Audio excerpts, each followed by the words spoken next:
Welcome, everyone, to college basketball on ESPN, presented by Alltel Wireless, part of Judgment Week, brought to you by Jockey. Today from the Carrier Dome in Syracuse, New York, a Big East battle between the Pittsburgh Panthers and the Syracuse Orange. Syracuse appears to be back on the NCAA tournament bubble.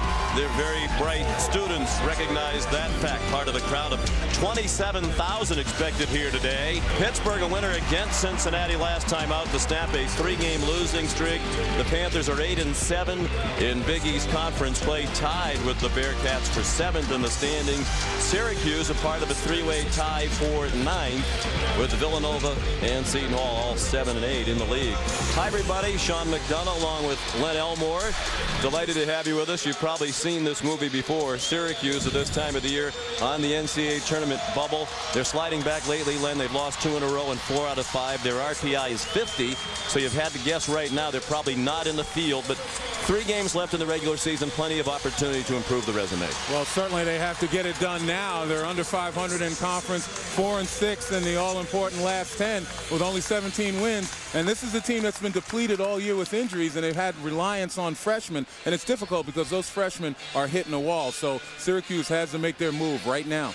And it's a Pittsburgh team, despite the fact they are in the middle of the pack in the Big East standings, they seem to be comfortably in the NCAA tournament field. Their RPI is 24. They have wins over Duke and Georgetown, but they'd like to be better positioned in the Big East with an eye toward the conference tournament and like to improve their NCAA standing as well. Well, Pittsburgh has a comfort level knowing that they're probably in the tournament, but 5-5 in the last 10. They're playing for seeding, and of late they've been slumping a bit. They're the type of team that needs to be able to come out, make a signature win on the road and be able to really step up and start to play for seeding. And I think Jamie Dixon has got his young guys ready as well.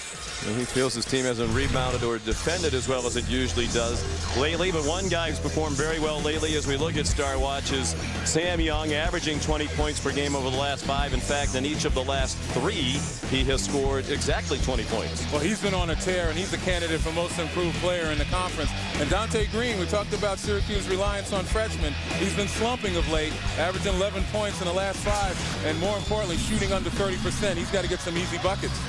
Here's the Pittsburgh starting lineup, brought to you by Papa John's. It's a small lineup with 3 guards with the return to good health of Levance Fields. He missed 12 games with a broken foot. Keith Benjamin and Ronald Ramon join him in the backcourt. And for Syracuse, a very young team, 2 juniors in the front court, 2 freshmen and a sophomore. Of course, Johnny Flynn has played virtually every minute of the last 9 games for the Orange. This ESPN telecast available in high definition on ESPN HD, presented by Olivia. Big crowd here. They know it's a big game. Earl Walton throws the ball in the air. He's working with Carl Hess and Bobby Donato, and we are underway. Right now, Pittsburgh opens in man-to-man, and Sean, talk about reliance on freshmen. If you're Syracuse, you're going to rely on freshmen. At least you have 2 of the best out there in Green and Flynn. And a clock problem. The clock, as you see, did not start. It still shows 20 minutes.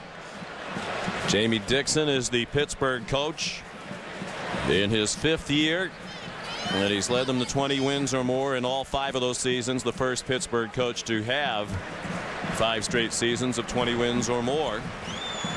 Overall, this is a program that's trying to make it 7 straight years of 20 wins overall and 10 Big East Conference wins. They need 2 more conference wins to establish that mark. We talk about Pittsburgh again. They're slumping a bit. Only won 1 game out of the last 4. And they've had some trouble, particularly with their signature defense. Taking a lot of time off the clock, 31 seconds. I don't think Syracuse had the ball that long. And obviously, they're having trouble syncing up the game clock and the shot clock. And now they seem to have it under control. 5 seconds rather gone by. Jim Boeheim in his 32nd season. 25 NCAA tournament appearances, but they didn't go last year. Controversial snub left on the bubble. And he said, if we didn't get in last year, I really don't think we're going to get in right now this year unless they do some work down the stretch. Sam Young, the pull-up, and it's off the rim and over the backboard. Yeah, Jim gave us a laugh yesterday saying he's out of the prognostication business. No more is he predicting where his team's going to be or where they should be. So no score. Nearly 30 seconds played. Here's Harris. Almost taken away by Young. And now the skip, and Johnny Flynn hits a three. Jim Boeheim said the key is we have to make shots.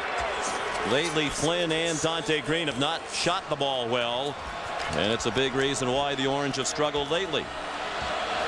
Well, when you're playing as many minutes as those two have, it really takes a toll on your legs, and particularly when you're playing 3 games a week.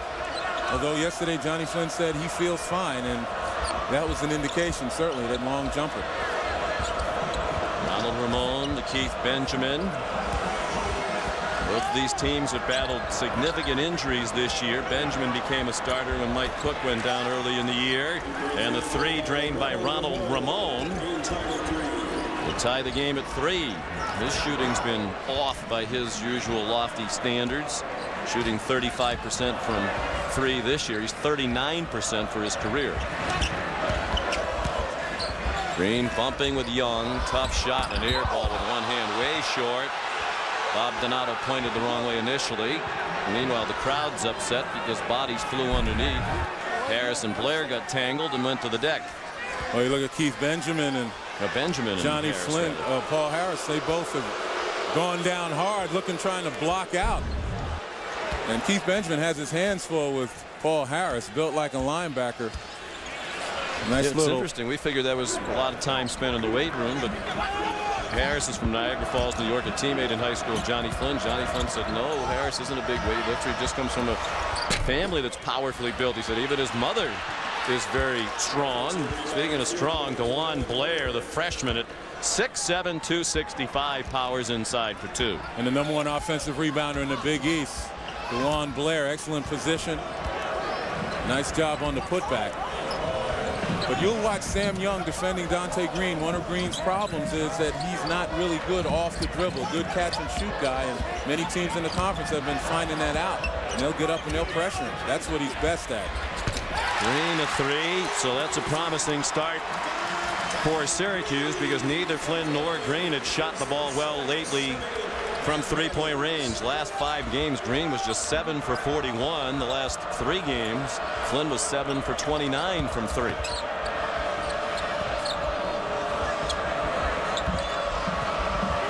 Ramon against that Syracuse zone, rebounded by Green.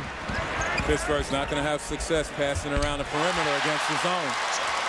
Well, you wonder about the benefit of fresh legs, Len. We mentioned fatigue setting in on this Syracuse team that's been battling injuries. The starters playing more minutes than any team in the country, but they've had essentially a week since their last game at Notre Dame, and they look fresh starting out. Blair scores again inside to answer.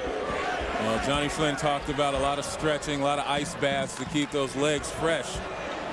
But on the other end, Pittsburgh, they want to attack the zone from the inside going out. Passing around the perimeter doesn't work for them. Lindsay on a Walku couldn't handle the pass inside, and he was the last to touch it. Oh, we talked about Dante Green, a catch and shoot guy, and right there gets those feet set, knocks it down. And Pittsburgh's goal is to try to step up, make him put it on the floor. And Johnny Flynn in the open floor, able to pull up in just about any spot within shooting range and knock it down. Pittsburgh's got to find him in transition. Flynn certainly could use that time off. He's played 364 of a possible 365 minutes in their last 9 games, all but 1 minute during that stretch. Nice. Young had it blocked by Dante Green. Everything worked except the shot. Good defense by Syracuse. Flynn got away from Benjamin and found Rick Jackson, who just came into the ball game. He was fouled. He'll shoot the free throws after the media timeout. Syracuse notably left out of the big dance last year. Will it happen again this year? We'll take a closer look at their resume when we come back.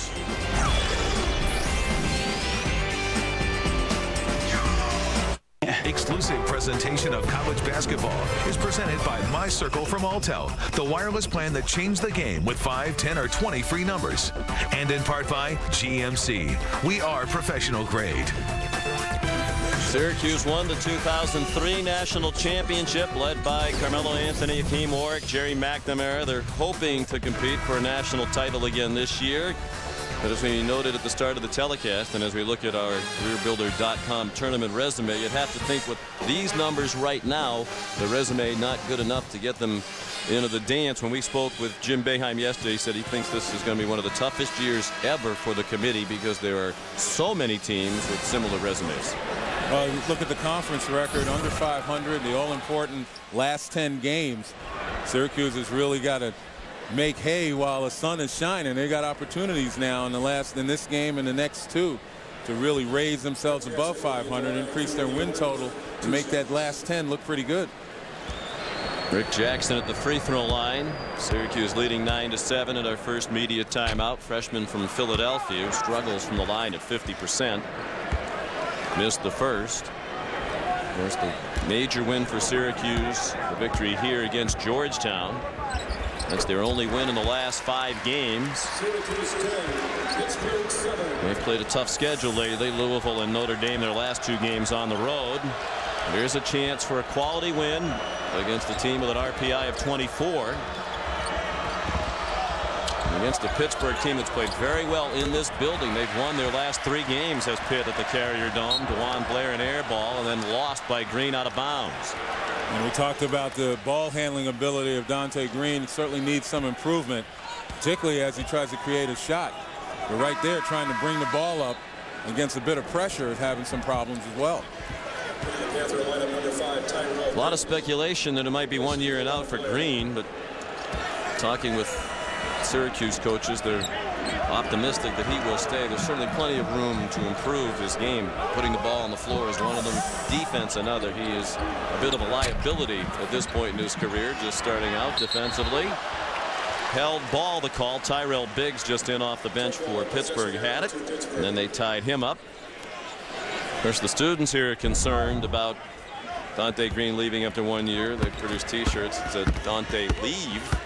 They don't want him to leave. He was sporting that during the warm-up before the game. I tell you what, though, having room for improvement, it hasn't stopped an awful lot of guys from stepping out, and you would hope that Dante Green has that discretion and understands that he can be a much better player if he sticks around. Paul Harris can speak to that. Good hands on defense by Harris, and then he got it back from Christoph Ongenot. Harris has been outstanding lately, 20 points or more in 4 of the last 6 games. He's averaged 19 per game over the last 8. Their leading scorer during that stretch. Gilbert Brown in off the bench. A miss, and it's last touch by Terrell Biggs. Well, this is a terrific opportunity to escape the sometimes smothering Pittsburgh defense. And nice cross-court pass as Harris gets out and runs. Easy baskets is what Syracuse needs, particularly when you got your leading scorers in some type of a shooting slump, although they haven't really demonstrated it today. Flynn called for an offensive foul, used the left arm to try to discard Ronald Ramon. And this is what we talk about when we say smothering defense. Pittsburgh terrific at man defense. Ramon trying to take the spot, using that left arm to ward off the defender. More and more the officials are calling it. Because you do see many more blatant examples of it than that. There's Young along the baseline. Nicely done by the junior from Clinton, Maryland, who recently became a 1,000-point career scorer. Harris at the other end, the quick counter for the Cuse. And a timeout by Jamie Dixon. Jamie Dixon recognizes that Harris is just running Young into the ground.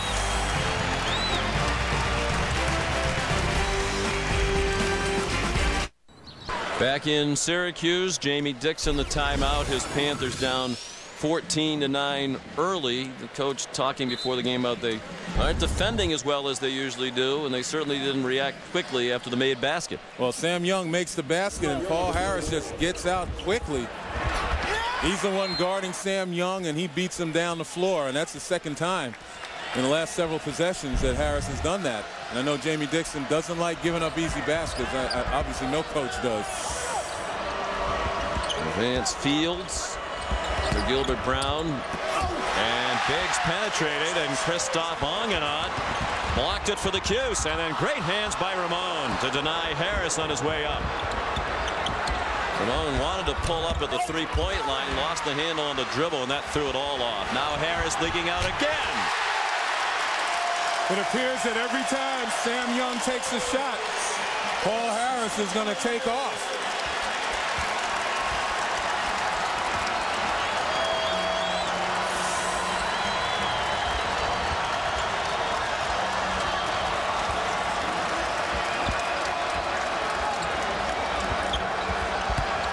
One of the reasons why Pittsburgh has done well here in recent years. They get that ball into the middle of the zone. Great interior passing team in recent years, and this time Biggs was fouled inside. And once again, Ongenot out to Harris. Well, actually out for the outlet pass to Harris, and then Harris again beating Sam Young down the floor. Nobody else back for Pitt. And they just talked about that in the huddle, I thought. Well, didn't get the message apparently. See the numbers change for Harris. It really coincides with a move from power forward to guard. The injuries, Jim Boeheim has had to do some maneuvering with his lineup, playing all year without Andy Routens, the outstanding shooting guard, and most of the year without Eric Devendorf, who was their best returning scorer and was off to a great start this year. Devendorf hurt early in the year with a knee injury. But of course, Pitt's played a lot of the year without Mike Cook and Levance Field, so I think these are probably the two teams in the Big East that have been impacted more by injuries than any other. Yeah, I'd say so. And again, from a scoring standpoint, when Devendorf's in the game, he was so steady, so consistent, took the pressure off the freshman. Ramon got a nice bounce off the rim. Jim Boeheim before the game timeout, it was really a shame because Devendorf was really blossoming as a player. Onuaku called for a walk. Devendorf was becoming a better defender, playing more regularly under control, and of course they really lack an outside shooting presence without Devendorf, who's a very good three-point shooter, and without Andy Routens. One of the benefits is that Andy Routens, saw him yesterday in the weight room when we were here at practice, and he's added about 20 pounds of muscle while sitting out this year rehabbing the knee that he injured last summer. Well, the Syracuse fans want to think ahead. If they don't make the tournament this year, just think about what kind of team you're going to have next year, particularly if Dante Green sticks around. It'll be a tremendous array of offensive talent. So again, Brown got into the interior of the zone, but then lost the ball. Ongenot's made a lot of nice hustle plays here early. Green is wide open, missed the three. Harris had the rebound for a moment, and Gilbert Brown ripped it away and goes all the way for the finger roll. You got to stop the ball, and I know Jim Boeheim is screaming at his guys on a fast break situation. At no time should a guy be able to go coast to coast. Both teams have made 6 field goals. See, Pittsburgh's had the decided edge in shot attempts. Harris faces up, well short, nobody underneath for the Orange, and the rebound to Keith Benjamin. Before the injury struck, was a bench player averaging about 17 minutes per game. After Cook and Fields went down, he was entrenched in the starting lineup and doubled his minutes. Flynn called for a carry. Syracuse by 3. When we come back, the countdown to the greatest players in college basketball history continues. Who is number 6? His alma mater is a member of the Big East. IBM presents the 25 greatest players ever. Number 6, Jerry West. Jerry West was the quintessential symbol of all-around play and is West Virginia's all-time leader in both scoring and rebounding. His 30 double-doubles in 1960 is an NCAA single-season record. IBM, getting it done. Well, I know one man who's upset that Jerry West was number 6, Jay Billis. He keeps waiting for his name to pop up during this countdown, but hard to argue with the selection of the 2-time unanimous first-team All-American and most outstanding player of the tournament in 1959. Of course, his likeness, the logo used by the NBA. When you see that logo, I just wonder, is he coming or is he going? Well, next time you see Jerry West, you can ask him. Here's the most recent 5. You can win a few games with that team. Chamberlain, Bird, Thompson, Bradley, and Jerry West will count down the top 25 every night, announce the #1 player of all time during the North Carolina Duke telecast on March 8th. What people don't realize, Jerry West at 6'3", with all those double-doubles, a tremendous rebounder. Keith Benjamin rattles in a 3. He's a 38% three-point shooter. And that has tied the game at 16 as Pitt has overcome the early deficit here nearly midway through the first half. Flynn trying to respond. It's an air ball. Outlet pass intercepted by Harris with great anticipation. 3 white shirts at the rim, and then Blair called for a foul as Onuaku went back up with the offensive rebound. Well, there are still 5 to come on the list of the greatest 25 of all time. Jay has hope. Jay has hope, but I don't think he's on your final 5. No, didn't make it.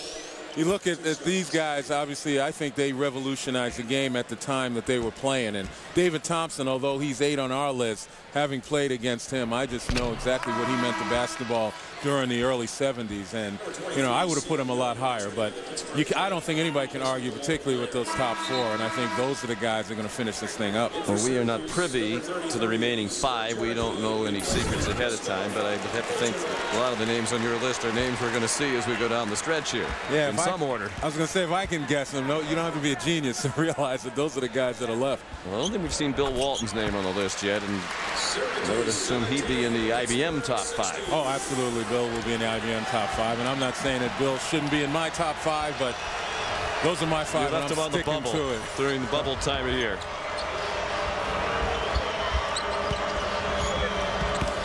Onuaku's free throws giving Syracuse a 1-point lead.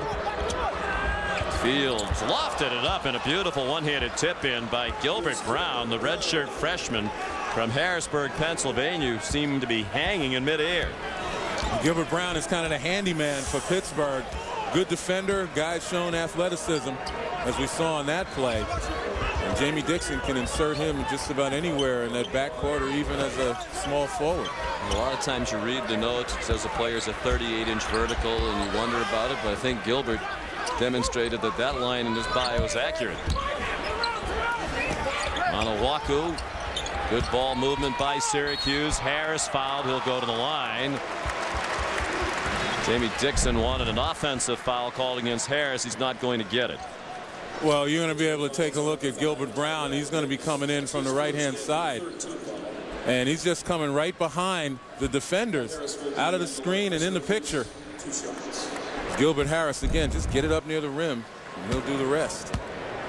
Paul Harris, 73% for the year from the free throw line.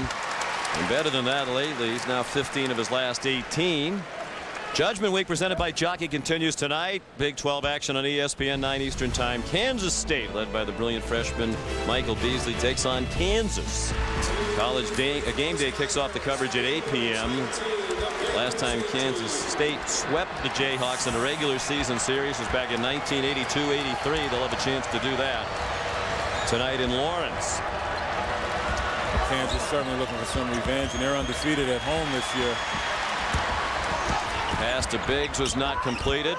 Dante Green, the freshman from Baltimore, fellow Big East co-freshman of the year in the preseason, Flynn. Green had just slipped out of his hands. Here's Levance Fields. And more high wire routine from Pittsburgh. Young couldn't finish, but Benjamin hustled. Green, who didn't exactly bust it back after he lost it the last time, feeds Onuaku for the response. Nice nimble move by Onuaku. Again, big strong body, developing some terrific footwork down low.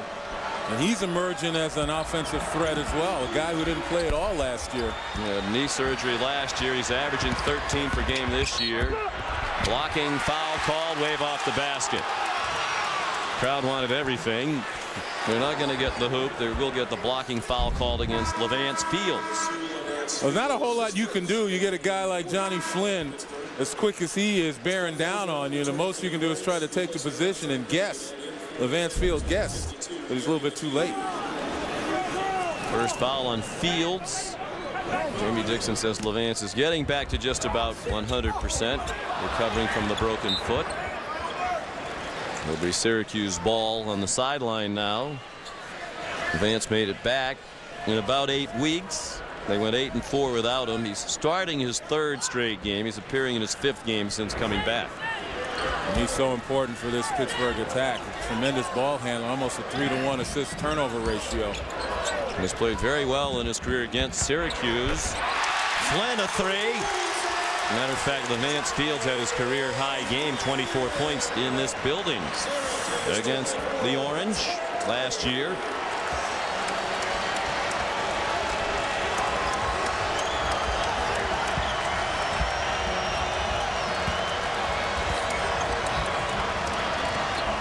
Again, still passing the ball around the interior, around the perimeter. Got to be able to go inside out. That's what they've designed. That's the Pittsburgh attack against the zone. Young clearly very comfortable shooting that baseline jumper.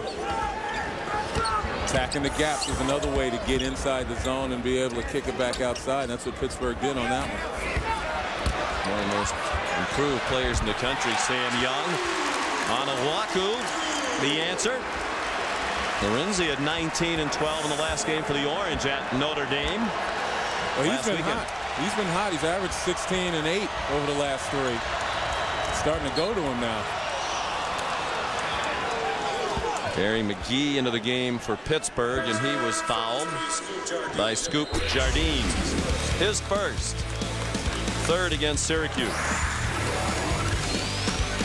Johnny Flynn struggling to shoot lately, but not today. Trying to get Syracuse off the bubble. They lead by 4. Studio as we update out of the Big East. Connecticut hosting West Virginia. Connecticut, of course, won 11 of 12. This is A.J. Price for 3. Finding his stroke on this day as UConn leads by 10. How about NC State and Duke out of the ACC? Duke tied for North Carolina atop that conference. Courtney Fells for 3, and the Wolfpack lead by 2. We'll keep you posted, guys.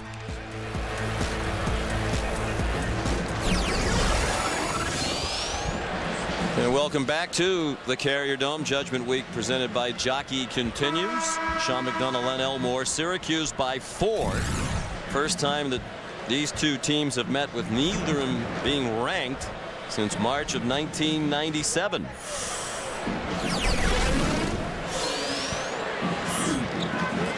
Both teams have shot the ball very well here through the first 13 minutes. Syracuse getting some easy baskets in transition. Paul Harris beneficiary of it, and inside this zone, Pittsburgh for the most part doing a nice job of going inside out when they need to get some high percentage shots. McGee didn't see Jardine coming, but Pittsburgh got it back, and the easy dunk by Sam Young. Good recovery by McGee, but he's got to learn when you're playing against this zone, you can't bring the ball down to your hip and turn your back on the defense for that very reason. Not trying to get another assist, forced it inside, and Owaku couldn't control it. Benjamin got help from Fields, who banked it in to tie it up.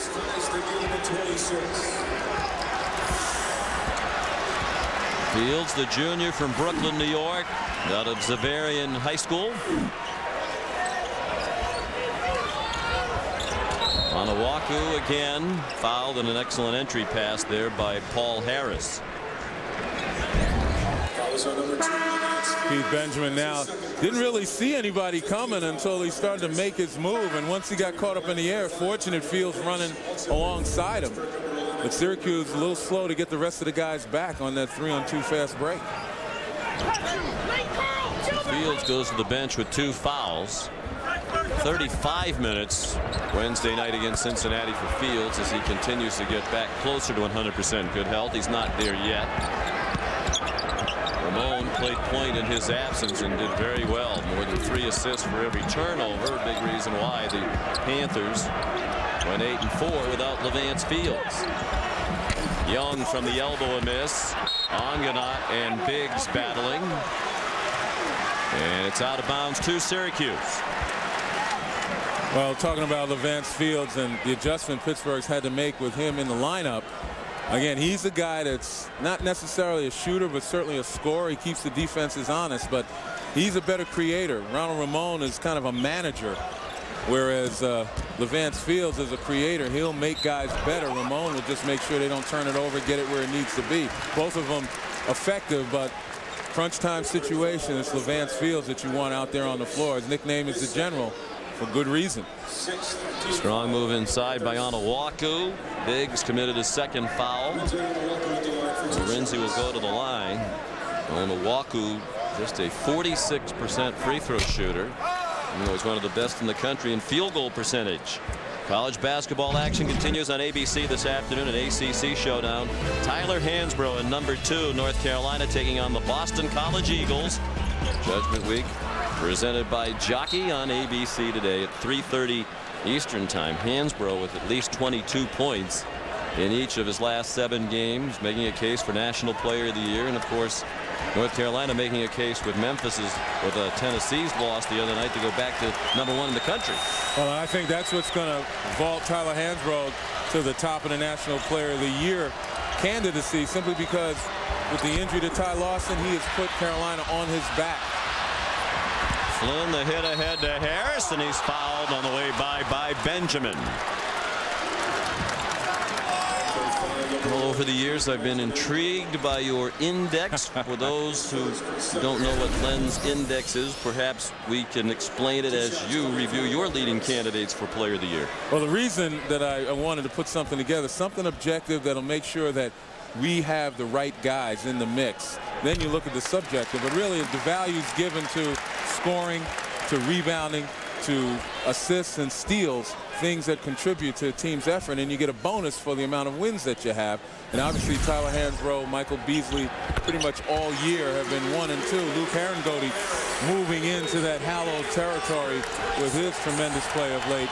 But I think it's down to Hansbrough and Beasley, and Hansbrough in my mind right now is the guy, simply because, again, Carolina has been so successful without Ty Lawson, and a lot of it is attributable to the superlative play that Hansbrough's demonstrated over those 7 games. I'd like to call it the Lendex from now on. I'd like to copyright that. Take credit for something anyway. It would be better than watching the stock market right now. That's for sure. Flynn, a nice move to get away from Ramon, but then too high off the glass. Syracuse by 2, 4.5 left. First half.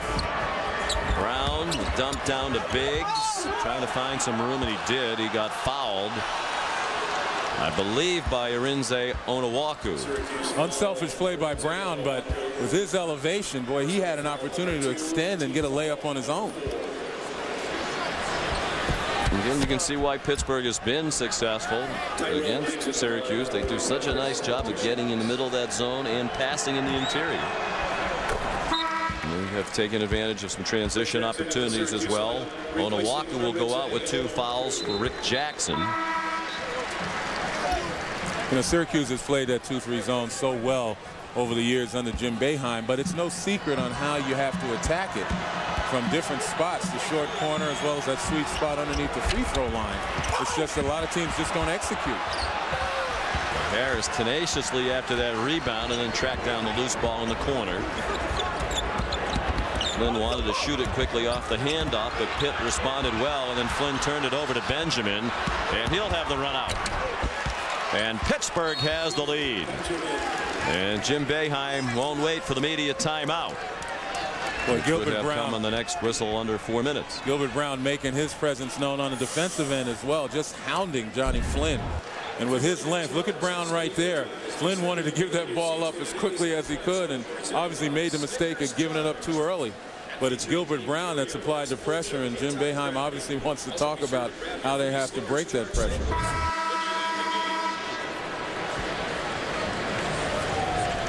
I think given the very young team that he has, the lack of depth and the injuries to 2 of his best players, Devendorf and Routens, this would probably rate as one of Jim Boeheim's best coaching jobs of his career. Yeah, and I would agree. He's had to be able to balance just playing 6, sometimes 7 guys at most. He's had to be able to kind of manage the time that guys have been out there playing, although with Johnny Flynn, you just wind him up and put him out there. As you mentioned earlier, only really hardly ever gets off the floor. Alltel Wireless Circle of Success. Jim Boeheim, incredible success here at his alma mater. 20 wins or more in 29 of his 31 seasons. Winningest coach in Big East history. Number 11 all-time in wins. Here's Pittsburgh leading by 1. Benjamin driving again through that zone, and his foul. It'll be the 5th team foul against Syracuse. And the first foul on Ongenok. Timeout. Studio coming up on the UPS halftime report. We look at a big one in the Big East. Connecticut taking on a bubblicious Mountaineer squad out of Morgantown. Also, Doug Gottlieb, Tom Brennan join us. We'll pick a few teams, play a little game of in or out. If your team's one of them, you want to watch. It's coming up at the half, guys. All right, thank you, Dari. We look forward to that. I tell you what, I'm looking forward to looking back on the TV timeout here a moment ago. Of course, like a lot of arenas around the country, you have the kiss cam. And don't worry, it wasn't me, folks. Look at that. Man. Yeah, and you look so surprised, too. Well, when they come over and stand behind you for the entire TV timeout, you know something's up. I guess it's one of the benefits of being an alum. Yeah. And being the handsome devil that you are. Come on, brother. That too. Keith Benjamin at the line for an oil painting. Benjamin at the free throw line. 71.4 for the year. And he gives Pitt a 2-point lead. And Syracuse has shot the ball well. Jim Boeheim said that was one of the keys. Have to make shots. They made some threes, but even with that, Pittsburgh leads by 3. Syracuse 28.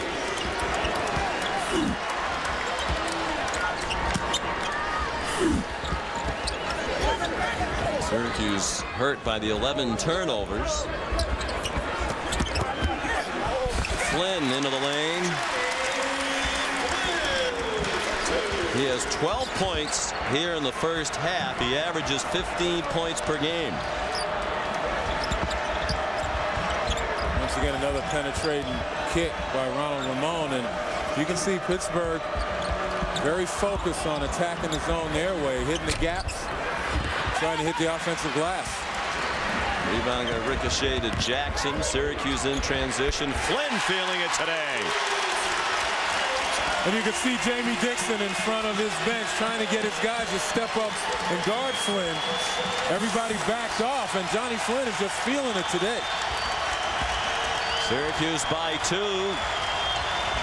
Despite the fact we have 5 out of 7 from 3, just a 2-point edge. Benjamin short. Young, the offensive rebound and score. That time Pittsburgh a little lucky. Didn't even look to go inside, just passed it around the perimeter. But the offensive rebounding that's really helped them against the zone.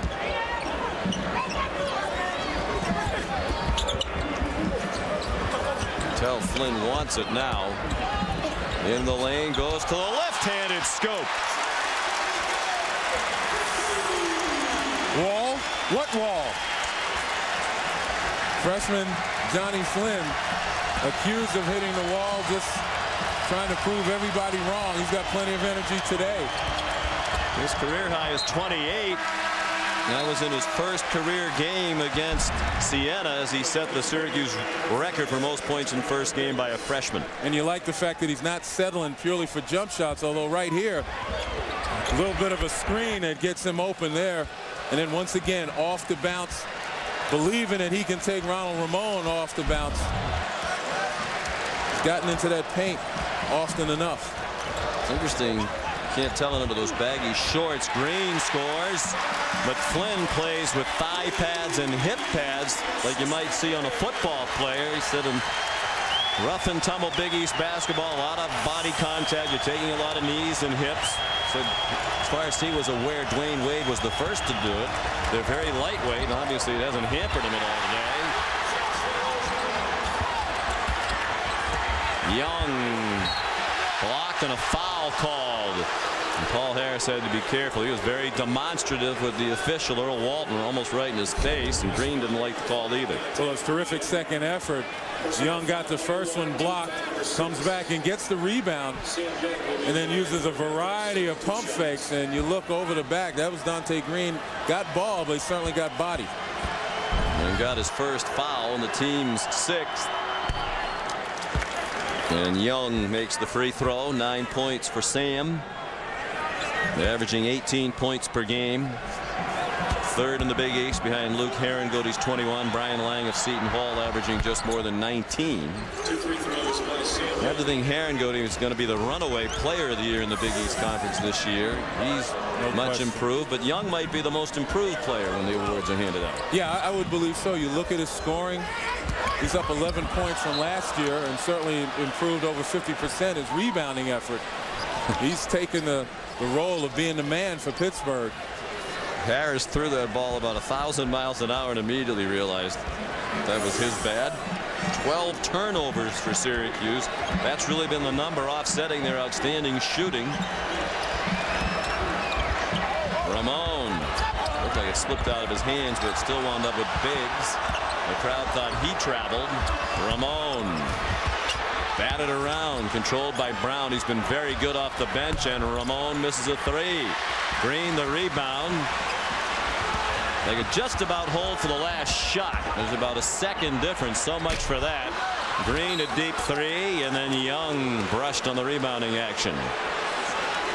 And Jim Boeheim hollering at Dante Green. Didn't like that shot selection. Can the red-hot Tony Stewart be stopped in his quest for 3 straight wins to start the season in the NASCAR Nationwide Series? He'll be challenged by Dale Earnhardt Jr., Kyle Busch, and some of NASCAR's biggest stars in Las Vegas on ESPN2. That's today. Coverage begins at 4 Eastern Time with NASCAR Countdown. That was purely inexperienced Dante Green. You got to know time and score situations. Young missed the front of a 1-on-1, but Pittsburgh lines up with the ball. So Jim Boeheim is not going to be happy with the way his team has played out this last 40 seconds or so. Pittsburgh will have a chance for the last shot. 2 to tie, 3 for the lead at the break. Good hands by Harris. He looks to run. Got it back from Onganai. Oh, the crowd thought Young committed a foul. There is no whistle.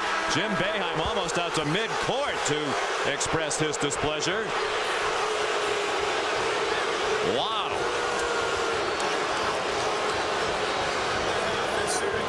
Johnny Flynn, the star, but right now, Orange Nation in an uproar. They thought there was a foul here.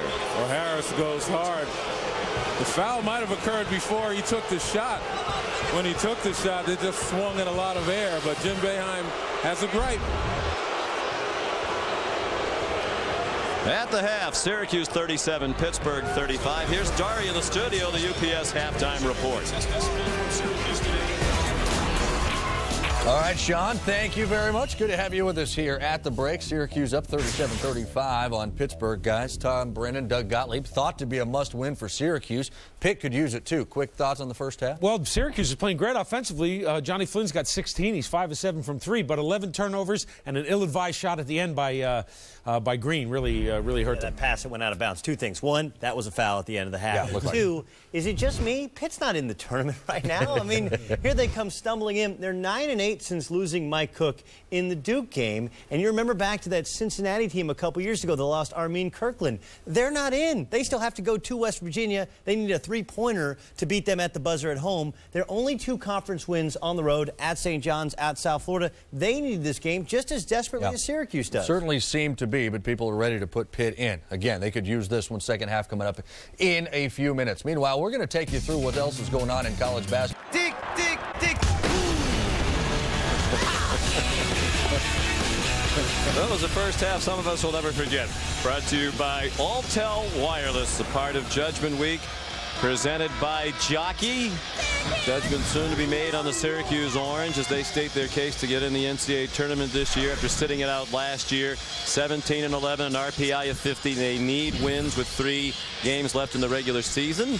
And they're leading at the half in this one thanks largely to Johnny Flynn, who was terrific. Well, Johnny Flynn absolutely took the game over for Syracuse. Jim Boeheim lamented that over the last 5 games, they haven't been shooting it very well, 40%. But Johnny Flynn to the rescue. 6 of 8 from the field, 4 of 5 from beyond the arc. And again, he's been doing it not only with the jump shot, but certainly off the bounce.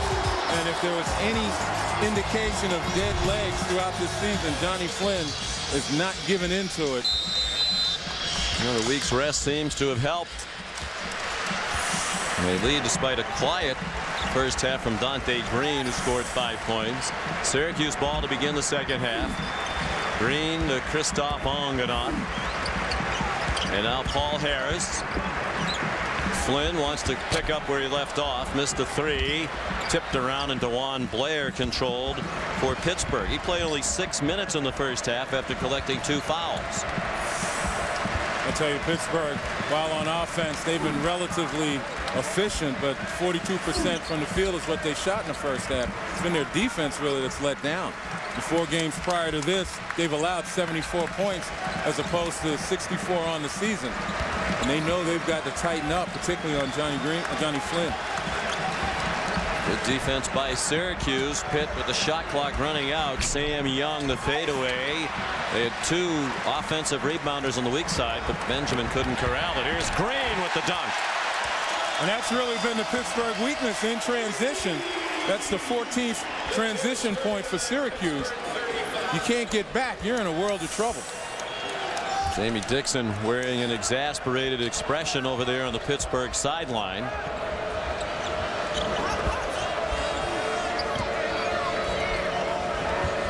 Five ties, 8 lead changes in a very competitive first half. Largest lead was Syracuse by 7. Biggest lead for Pitt was 3. Ramon, nicely done in the traffic. He became a 1,000-point career scorer in their last game against Cincinnati.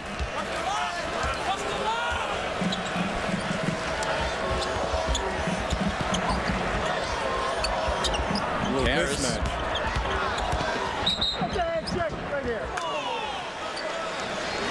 And the whistle, and I'm not sure why. Well, again, in transition once again. And this time Pittsburgh should have been back.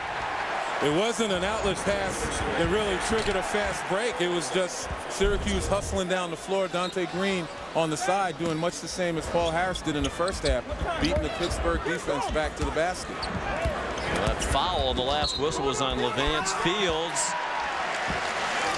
Green the bucket. And the foul on Fields was his 3rd, and Jamie Dixon was really upset because we said when the whistle blew it was tough to tell what the foul was about. And then when Dixon realized it was 3 fouls on Fields, he was less than pleased. He's not exactly ecstatic about this development either. Well, Dante Green is the guy that they focus on, try to make him put it on the floor, and that time Green demonstrated he does have some skill if given the opportunity to beat you off the bounce. Benjamin called for his 2nd foul. 4-point lead now for Syracuse. Looking for their 18th win of the year. They have a road game at Seton Hall and a home game against Marquette. Still left on their regular season schedule to try to improve their RPI of 50. Nice move to the basket inside by Young. Levance Fields found him. And again, it's the penetration of the gaps against the 2-3 zone that gets the wide open look down low.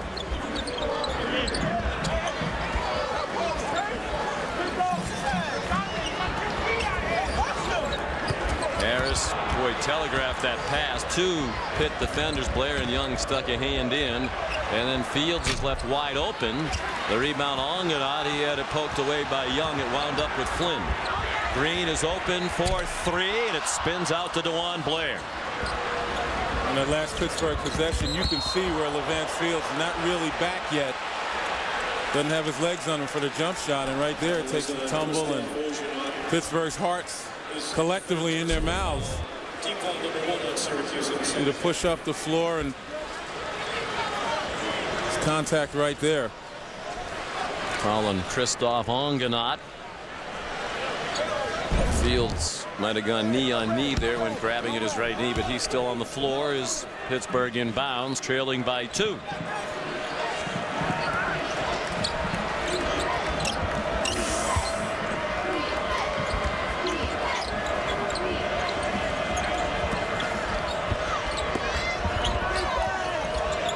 Tough pass as Blair fed it out of the double to Benjamin, who did a good job to get a hand on it. Down to 10 seconds on the shot clock, so a deep three by Ramon. The put back by Benjamin. Now Young. Ramon stripped for a moment by Harris, and then Ramon threw it away. Well, Pittsburgh getting the shots that they want, utilizing the clock, getting some decent looks inside as well as outside, offensive rebounding, but not really executing. Pittsburgh only 2-5 on the road in Big East play this year.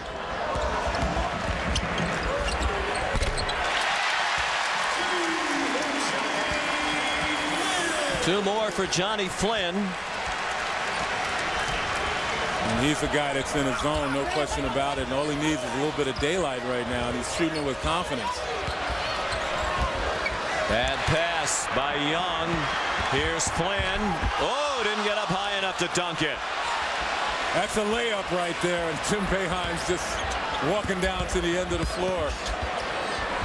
Yeah, you can't miss those opportunities in a crucial game like this. And DeJuan Blair, the basket at the other end. Blair's already been the Big East Rookie of the Week 3 times, and the National Freshman of the Week 3 times this season, as selected by Rivals.com.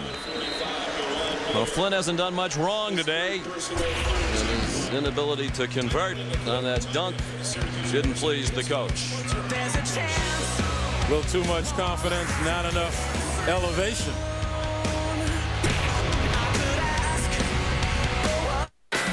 Well, there's several ways that you can attack the 2-3, and Pittsburgh's had success. One of the ways is attacking the gaps against the 2-3 zone. And here's one side. You can get the other wing as well as down the middle. And Pittsburgh's done a terrific job when they've had the opportunities of getting the ball inside off the dribble. You take a look at Levance Fields right here. He's going to step right into the gap. And when he does, it forces the defenders on the perimeter to pinch and forces the backline defender to step up. And once that backline guy steps up, you've got cutters and opportunities to get layups. That's just one way to beat the 2-3. Syracuse shot 59% in the first half, and they've improved on that against Jamie Dixon's defense here in the second half. Paul Harris at the line for the Orange. 2 shots. What a pleasure it is to work with a pro. Can take it himself out of commercial break. Great use of the telestrator inside the play. You know, when you work with Billis and Rafter, you kind of have to lead them into everything, and they draw those unintelligible squiggly lines on the screen.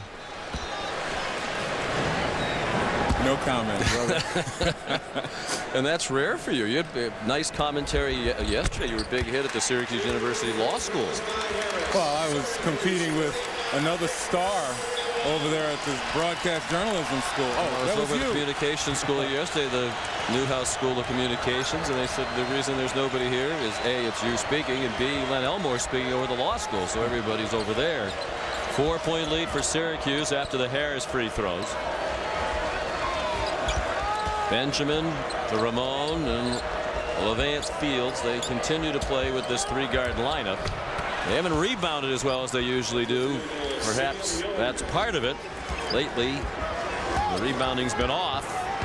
Playing with a smaller unit. Young the basket. And they did credit him with 3. He has 15 points. So he might be on his way to a 20-point game for the 4th outing in a row. On a Waku stripped. Green in the right place. Dante Green trying to get inside a little bit more. Had been criticized for shooting far too many perimeter shots, but this afternoon he's made it a focus to try to get inside, get some easier, more high percentage shots. But Sean, you're right. During that 3-game losing streak, Pittsburgh was out rebounded in each of those losses, and that's not like the Pittsburgh teams we become accustomed to. And the Pittsburgh coaches were saying before the game today, as Fields makes the 3, that they've been impressed by this Syracuse team and their rebounding efforts. Syracuse is +6 for the year in rebounding margin. That's actually better than Pittsburgh's +4.9 per game. Ongenot kicked it out. Green stepped inside the 3-point line to get away from Young and knocked it home. Very much under control, Dante Green, and he's starting to get it now. Taking his time. Benjamin out of the corner. So both teams shooting the ball well here in the second half. It's Pittsburgh by 1 with under 13.5 to go. Green, and the hot shooting continues. That's a 3 ball for the freshman.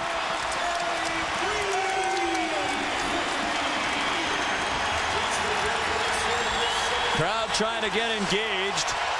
They were anticipating about 27,000 here. That would be their second biggest crowd of the year. They had more than 31,000 for the Georgetown game. That was the biggest win of the year for Syracuse. They beat the 8th-ranked Hoyas. Young quiets them from the elbow.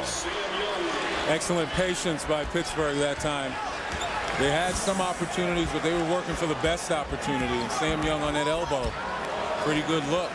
And Pittsburgh playing the zone now. They may have to make some adjustments, but Syracuse finding the holes in the Pittsburgh 2-3 zone. Paul Harris scores. We spoke with Mike Hopkins, the longtime assistant coach for Syracuse yesterday. He said we've had very few games this year when we've had 3 or 4 guys all scoring at the same time. Well, they're getting that balance today. Harris, Green, Flynn, all actively involved. And they're doing it from different spots on the floor, not only from the perimeter, they're running the floor, offensive rebounding. Benjamin, the offensive rebound. 12 minutes to go. Syracuse by 2. An important game for both teams, but particularly important for Syracuse with time running out to get big wins on their NCAA tournament resume. Blair, the offensive rebound and score. Crowd calling for an offensive foul, but Ongenat with a little bit of a flop right there. Not too much contact. And Blair again, leading offensive rebounder in the Big East. This gets tremendous position. 8 and 6 for Blair, who averages 13 and 10. He's averaging a double-double in their Big East games this year. Green a miss. Flynn attacks the bucket with the left. Big fellas for Pittsburgh trying to do the job on the defensive glass, but the guards need to block out as well. And Johnny Green just everywhere on offense for Syracuse.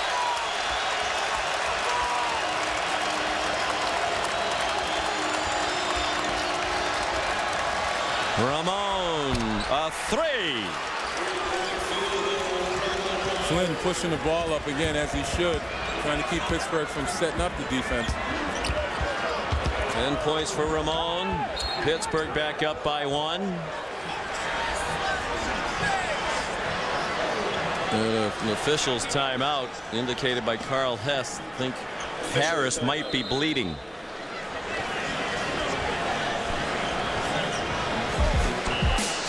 Syracuse is shooting 62% from the floor, and they're trailing. Down 57-56 with 10:44 to go.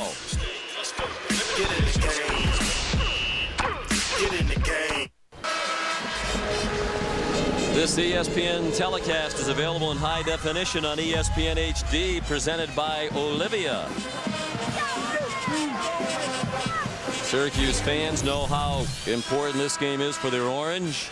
17 and 11 as they've dropped 4 of the last 5. The RPI has slid down to 50. What's working in their favor is their strength of schedule, and that should get even better with this game day against a good Pittsburgh team. Marquette still to come on the road at Seton Hall, but they'd like another key win. I know you get into the tournament based on your body of work, but watching both of these teams play today, I mean, you can't find a more competitive team out there in the country at this point in time. Both teams playing pretty much at their best. Flynn missed after a nice offensive rebound by Christoph Ongenat, and 2 Panthers bigs and Young held the ball for a moment. Harris, the anticipation, couldn't save it. Threw it over here. It's just hard to believe that either of these teams wouldn't acquit themselves well in the NCAA tournament if they play the way they're playing today. And that's what Jim Boeheim said. He thinks there's so much balance this year around the country that there are teams that are going to be left out of the tournament that, if they got in, could win a couple of games in the NCAA tournament. And both of these teams are of that character. Jim Boeheim has very high regard for Pittsburgh. He said yesterday they can beat anybody they play, and they think they demonstrated that earlier in the year. Started out 11-0 with that memorable win at Madison Square Garden against Duke. But then the injuries hit them. Mike Cook went down. Levance Fields, suffered the broken bone in his foot. It'll be Syracuse ball on the ricochet out of bounds.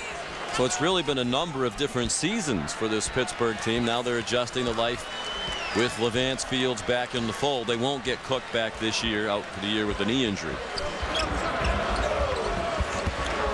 Cook was averaging 10.5 points per game through that win against Duke. He was another guy who could create his own shot. Green moves inside. That's what a lot of Syracuse coaches and fans would like to see more of from him at 6'10", 6'11". Get inside more often. Well, he's got the athleticism. He's got the length to really do some damage inside. Gilbert Brown and Ronald Ramon not on the same page, and the Panthers turn it over for the 10th time. And you look at the post up right here. Nice footwork right there. Nice little spin move as he leans on the defender. He's got the tools. It's just a question of whether or not he has the will to stay down low, take some of the bumps and bangs, and get the reward of high percentage shots. Green much more active. Tough shot. The fadeaway.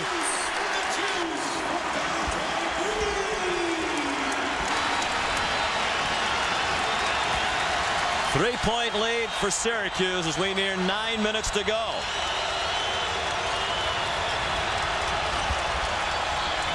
Again, they're not on the same page. Harris knocked out of bounds. Great hustle by Gilbert Brown, as once again he and Ramon couldn't get together on the offensive end. And all too often on turnovers, guys kind of hang their heads and watch the other guy score, but not Gilbert Brown. And again, he was the one that made the pass. He was down in the low post area and hustled back, beat everyone back to make that play against Paul Harris. Levance Fields, DeJuan Blair back in for Pittsburgh. Green inside, and he's fouled by Tyrell Biggs. College basketball action continues on ABC this afternoon, an ACC battle. Tyler Hansbrough and number 2 North Carolina trying to make a claim on number 1 as they travel to the Heights to take on Boston College. Judgment Week presented by Jockey on ABC, 3:30 Eastern Time today. Green makes the free throw. There's been a different man here in the second half. Maybe it was the headband's fault. I'm pretty sure he had a headband on in the first half. Squeezing that brain a little too tight. Now he doesn't have to think about it. He just has to go out and play. Made 1 out of 2. The lead 4 for Syracuse. Fields with Brown, Benjamin, Blair, and Biggs for Jamie Dixon.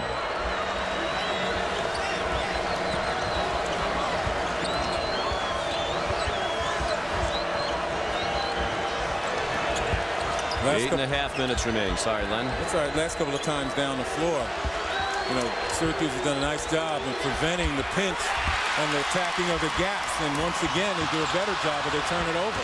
Longanot threw it away. He now has to defend a 3-on-1. He fouls Brown. Syracuse foul Christoph Oshon. His 4th personal foul. That's 4 fouls on Longanot. He said when we spoke before the game that he's just now starting to get comfortable. He's a junior college transfer, a junior from Belgium. Played junior college ball in California, Cuesta Community College. He said first it was the adjustment coming to this country to California.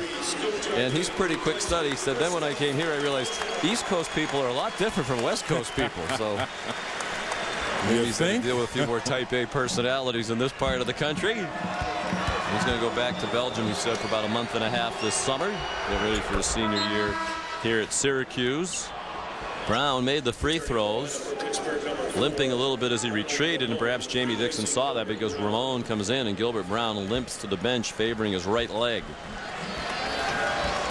That'll be a right hip issue. 8:10 to go. It's been a tight one throughout.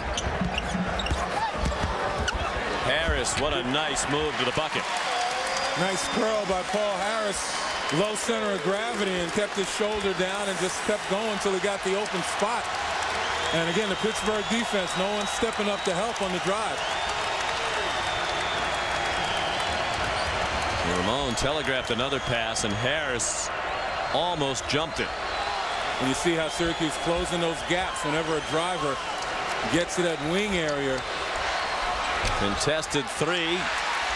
Rebound Onuaku. 7.5 minutes to go. Harris, wing jumper. Timeout, Pittsburgh. Harris is 18, Flynn is 20, Green has 21. That trio has led the way as Syracuse has opened up a 6-point lead in a critical game for the Cuse.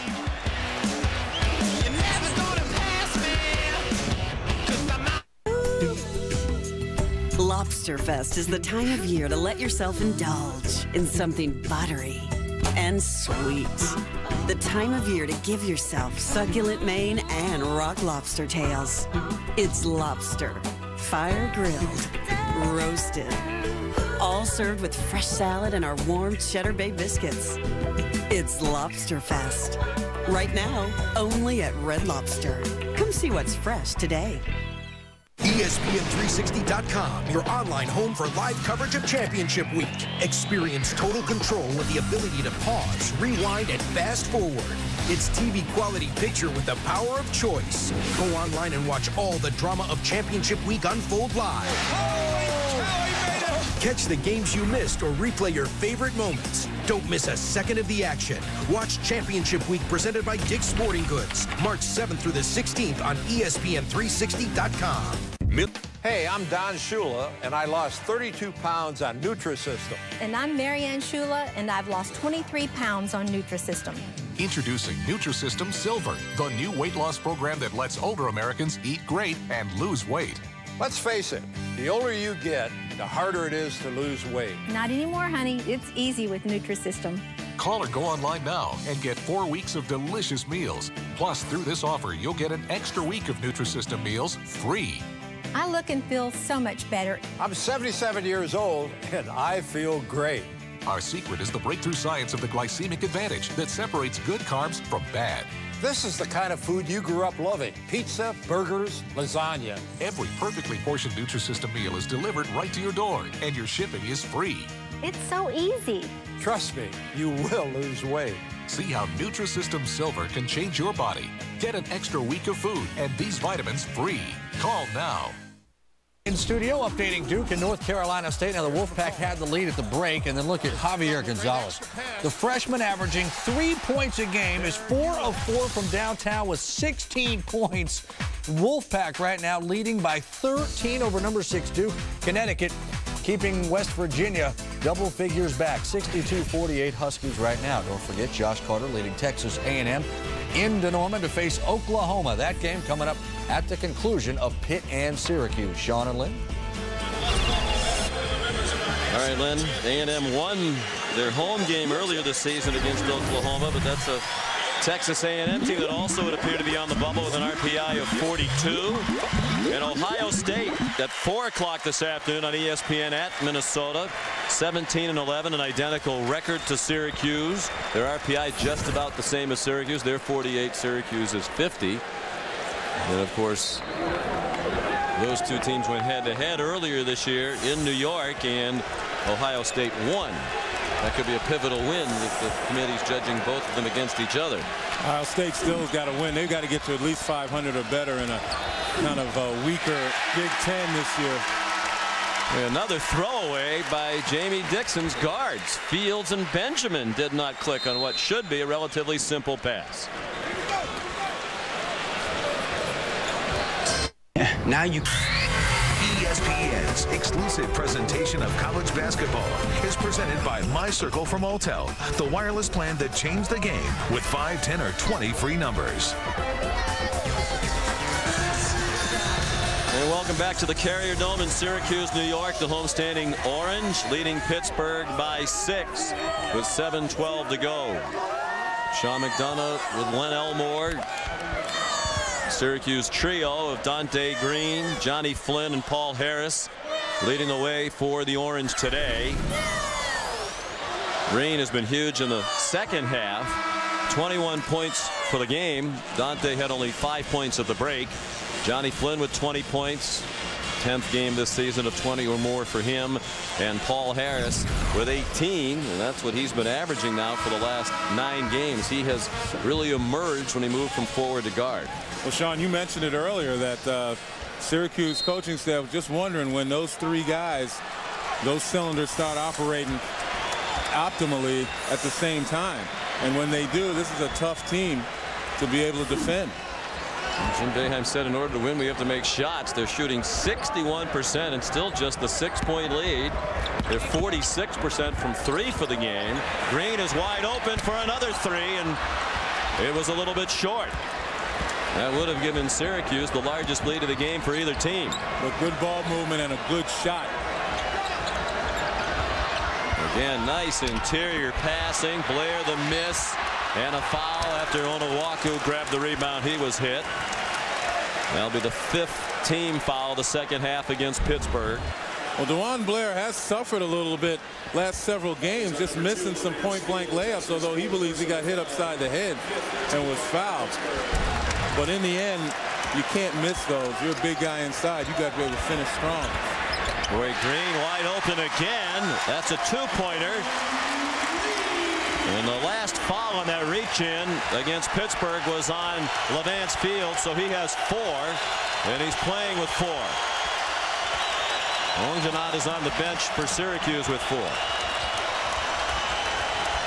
This is the largest lead of the game. 8 points for Syracuse. Young could not respond. Onowaku the rebound. Harris in transition. Flynn is open for 3.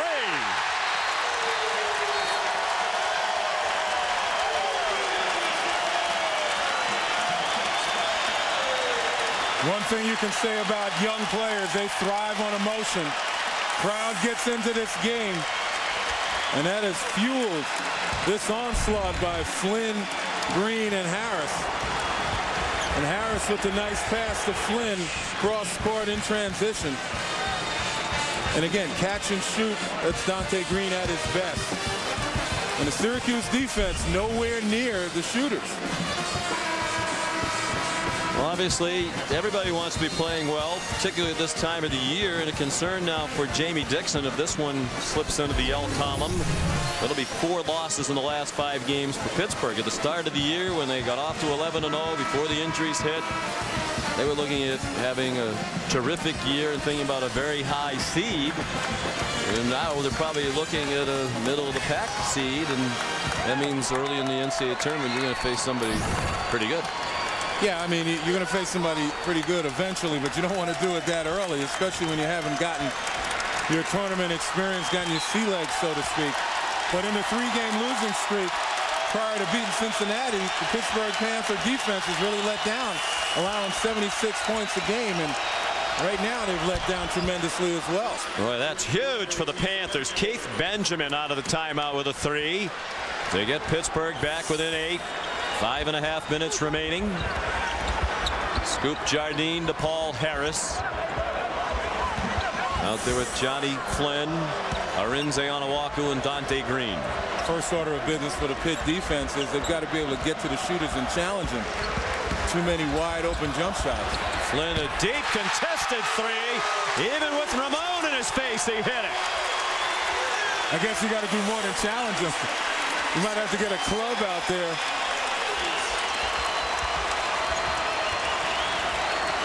.26 for Flynn. 2 shy of his career high. Young the answer. Again, good patience, good attack on the inside against the 2-3 zone. It's not really the offense that's bugging Pitt right now. They've got to be able to get up and make some stops. The Syracuse very efficient, moving the ball, and they've got some just hot shooters right now. Particularly Johnny Flynn. He's 6 out of 9 from 3-point range. Over the previous 4 games, he was 7 for 29. Turnover by Syracuse, and then a foul against the Orange. And I guess when you got a hot hand like Johnny Flynn, it doesn't matter if you got a hand in his face or not. His range is so impressive when he feels it, and he just falls back off of that one. 26 points. We mentioned the career high 28. That was in his first game of his career. As a freshman out of Niagara Falls, New York, where he was a McDonald's High School All-American last year. He broke Carmelo Anthony's record for points in the first game of his career at Syracuse. Melo had scored 27 against Memphis in his Syracuse debut. Flynn scored 28 against a good Siena team. Benjamin had it blocked out of bounds by Harris. And Ongenot's going to come back in for Syracuse with 4 fouls to replace Jardine. Much more animated and much more extended is the 2-3 zone. Had 2 guys on the shooter right there, and good defensive play by Harris. Blair had it blocked, and it comes back to Harris. And he'll bring it up. Another little wrinkle in the 2-3, doubling and tripling the postman. And Blair appeared not to be ready for it.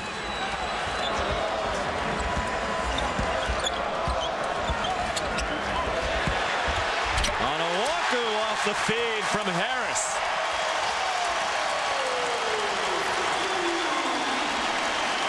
Total defensive breakdown.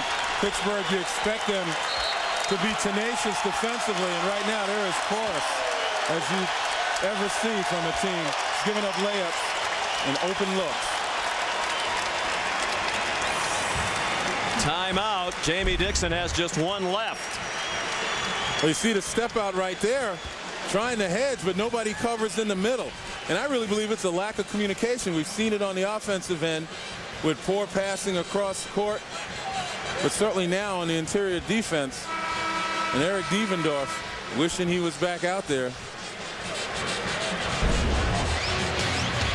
Tony Stewart going for 3 in a row in the NASCAR Nationwide Series as they head to Las Vegas today. On ESPN2, coverage begins with NASCAR Countdown at 4 Eastern Time. Dale Jr., Kyle Busch, many other of NASCAR's biggest stars among those scheduled to compete in Las Vegas. 11-point edge for Syracuse. 1 timeout left for the Panthers. 3:37 to go. And out of this huddle, if I'm Jim Boeheim, I tell my guys once again, the offense will come. Just got to make sure no second shots. Strong drive by Levance Fields down the edge of the lane, and he was fouled. He'll be at the line after the media timeout. Foul was on Onuaku, his 3rd. All right. Orinoke in studio. We update Connecticut hosting West Virginia. Mountaineers team that could certainly use a win to help get in. How about John Flowers with a lay-in? West Virginia was down 17 points. It's now a 5-point game. Still in favor of UConn, while Duke trails at NC State by 8. The Wolfpack shooting 55% of the game. Coming up after Pitt and Syracuse, of course, Oklahoma, the fabulous freshman Blake Griffin leading the Sooners against Texas A&M.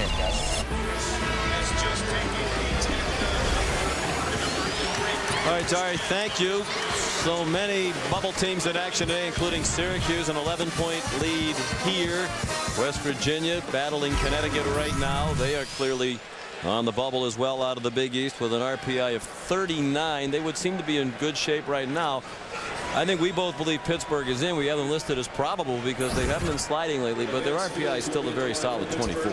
Yeah, and it's probably a safe bet. It's just a question of where their seeding will be.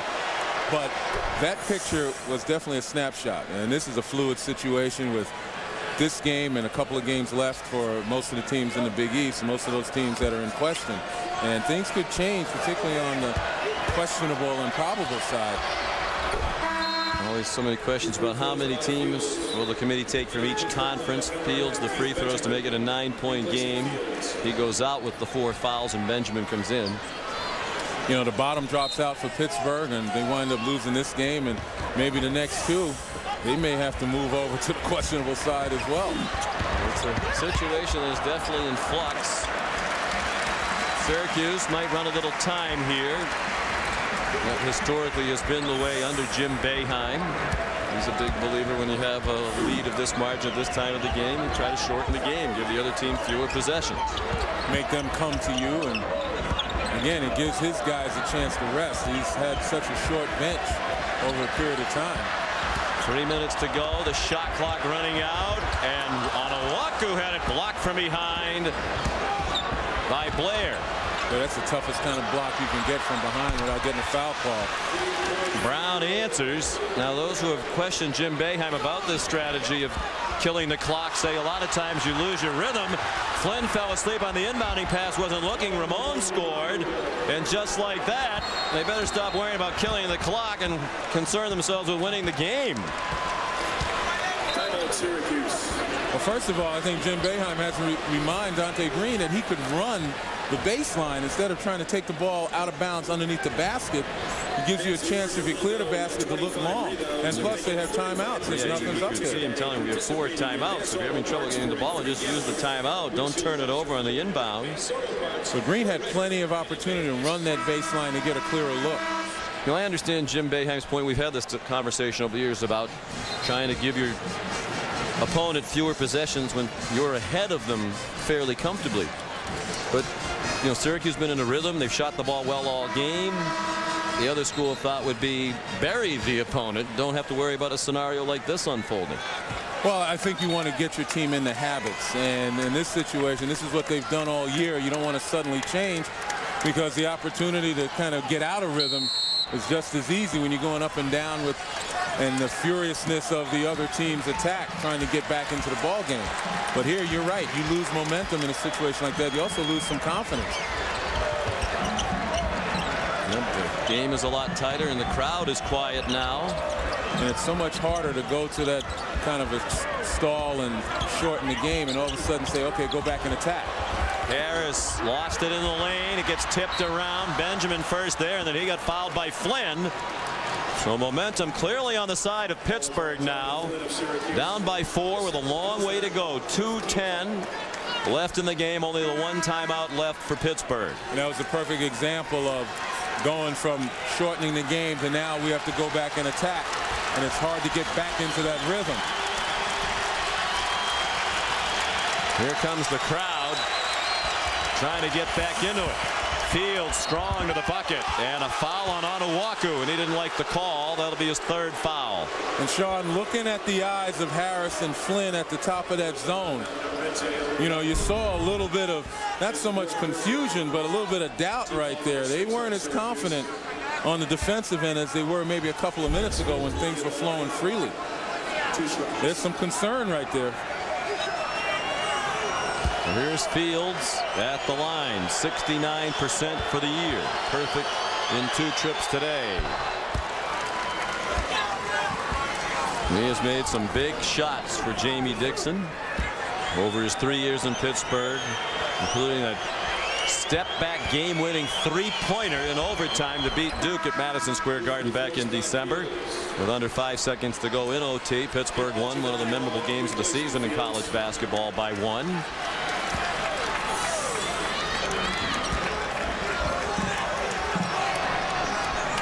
Syracuse led 75-64.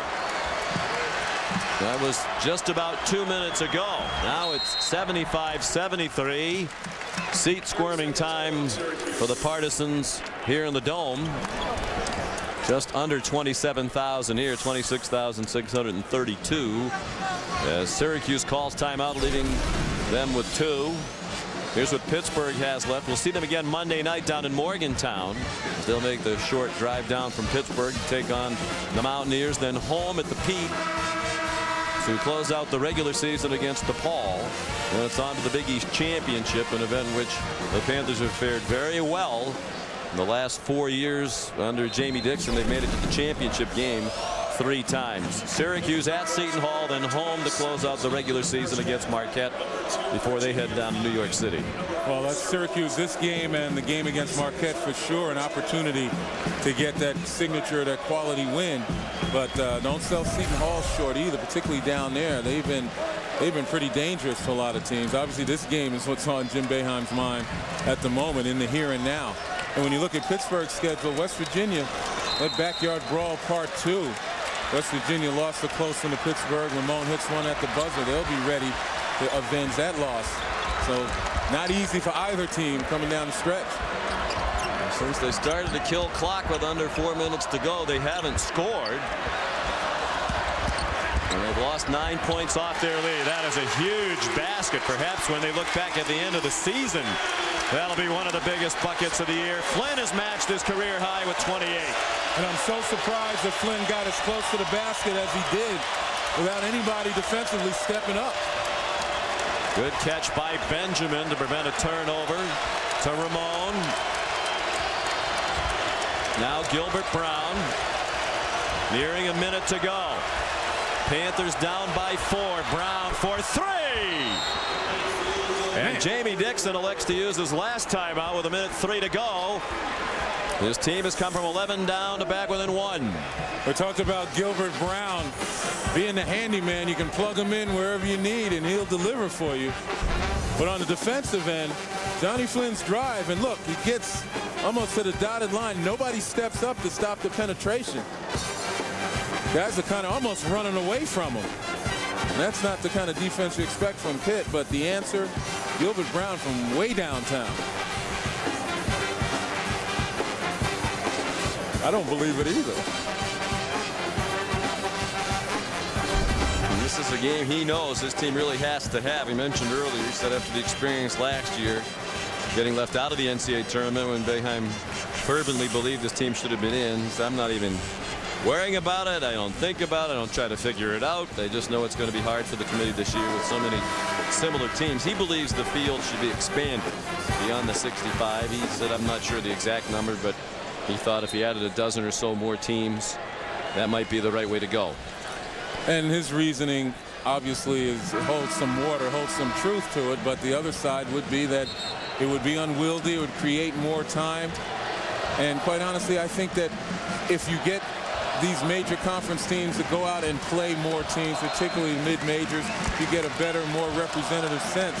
And that's what the tournament is about. I mean, you need the objective, but also there's some subjective involved in it. And somebody is going to get hurt. You expand the league, you expand the field, more teams are going to still be able to say, hey, we should be in it. Another important game for both teams coming up next the night toward the NCAA tournament. A&M and Oklahoma to follow. We're 1:03 from the finish here in the Carrier Dome. Syracuse had an 11-point lead. Harris double teamed. He turned it over. And Bob Donato with a whistle from back by half court. I think Benjamin, after he wound up with the ball, might have been on the sideline. That's the call. Well, coming out of this timeout, you knew Syracuse had to be ready for the trap. And there's the deflection. It looked like maybe Benjamin's right foot did hit that sideline. Lobbed into Onuaku. Pittsburgh's only been called for 5 team fouls. If they get a situation where they need to foul, they have one to give here still. Right now, with this much time left, they're going to play out this defensive set with 18 to shoot for Syracuse. Well, Pittsburgh has always relied on their defense under Jamie Dixon, and before that, Ben Howland. Syracuse needs to make a move toward the bucket. Harris waved frantically at Onuaku. Flynn from deep downtown. No. Ramon the ball. The shot clock is off. Pittsburgh with a chance to win it. Brown, acrobatic shot. It hit the side of the backboard. He just took a weird shot that was not deflected and hit the side of the backboard out of bounds. Bear in mind, no timeouts left now for Pittsburgh. 15 seconds to go, and Jamie Dixon's going to send Biggs into the game. Again, they have to foul twice to force Syracuse to the free throw line. Yeah, I think Gilbert Brown trying to draw a foul, trying to draw a contact, knowing that he was in no man's land. Last place you want to be is along that baseline, particularly against that zone because of the trap situation. Jim Boeheim's taking Onuaku off the floor. Is not a good free throw shooter. Comes into Harris. That's the foul to give. Just the 6th team foul against Pittsburgh. So the next one will send Syracuse to the line. 14 seconds to go. And then he gets Onuaku back to the bench. Doesn't want to put him in now because they fouled him. He's under 50% from the line. So it's Green, Flynn, Harris, Onganat, and Jardine. They're trying to foul. Stolen by Young. Underneath to Benjamin. Pittsburgh has the lead. 8.8 to go. Flynn bumped by Fields. Jardine from the corner. No. 2.5 seconds to go. And the foul against Syracuse. Boeheim is out on the court. And he's going to get a technical foul, I believe. He cannot believe there was not a foul called when Pittsburgh stole the ball and scored to take the lead. And he was almost all the way out at the orange S at center court. And obviously a critical technical foul against Boeheim, down by 1 with a second and a half to go. He wanted a foul here, and he didn't get it. Well, once again, dribbling under your basket. Big mistake by Paul Harris. And here the rebound and the foul on Levance Fields. But I think the big mistake was getting the ball under the other guy's basket. You got to keep it in the middle of the floor. It's hard to throw it back towards the other guy's basket when they're pressuring you. You don't blame Paul Harris as much because he got double teamed, but he did turn his back on the defense, and that's when the problem started for him. Foul was on Dante Green, his second. And then the technical on Boeheim. Take a look right here. Harris gets it. Now he's underneath the other guy's back. Now right here is where he makes a mistake. He turns his back on the defense, and that allows the double team to come. He doesn't see it coming. He might have been hip checked, but it looked like he'd already lost the ball by then. Yeah, Young just saw him in jeopardy and came and took it. Turn your back on the defense. You can't see where it's coming, so you can get an outlet pass. And Paul Harris just in no man's land. Fields made the first free throw. Much the same as Gilbert Brown was. When he made the second. Syracuse led 75-64 when they scored to take that lead with 3:49 to go.